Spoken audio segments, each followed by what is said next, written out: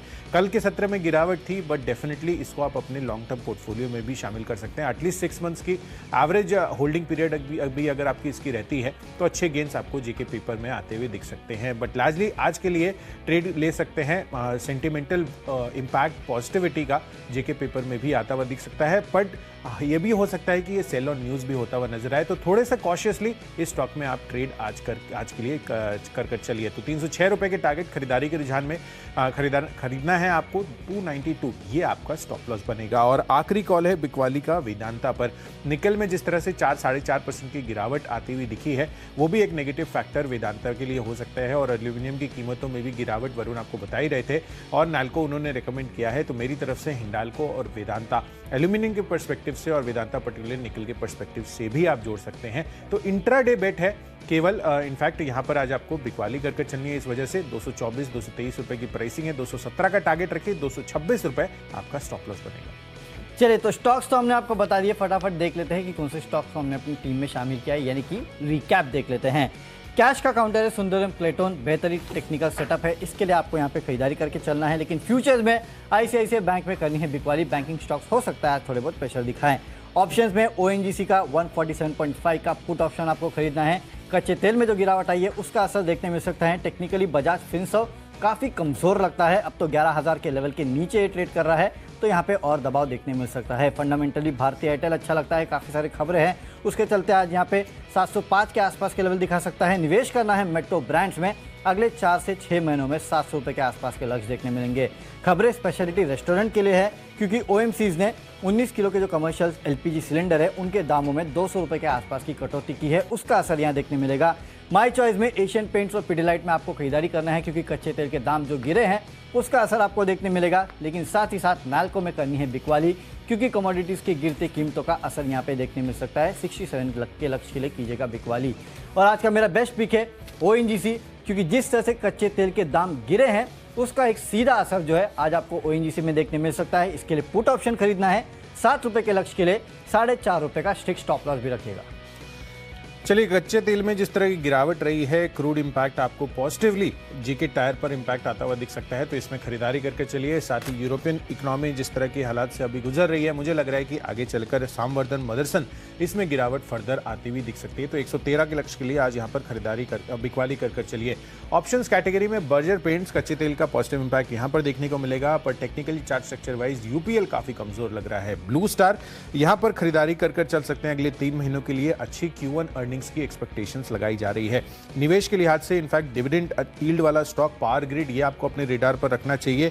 साथ ही खबरों के दम पर जिस तरह से कमोडिटी में गिरावट आती हुई दिखी है, उसमें हिंडाल्को बेच कर चलिए। और माई चॉइस कैटेगरी में भी टाटा स्टील और वेदांता पर सेल कॉल्स है, पर जेके पेपर आपको जिस तरह से सिंगल यूज प्लास्टिक बैन होता हुआ दिखा है वो इनके लिए पॉजिटिव साबित हो सकता है। और आज के लिए मेरा बेस्ट पिक है सामवर्धन मदरसन, जहां पर आपको बिकवाली करने की राय है। कल के सत्र में भी 3-3.25% की गिरावट थी और फंडामेंटल रीजन जैसे कि मैंने आपको बताया, उस वजह से कहीं ना कहीं गिरावट और फर्दर आज गहरा सकती है।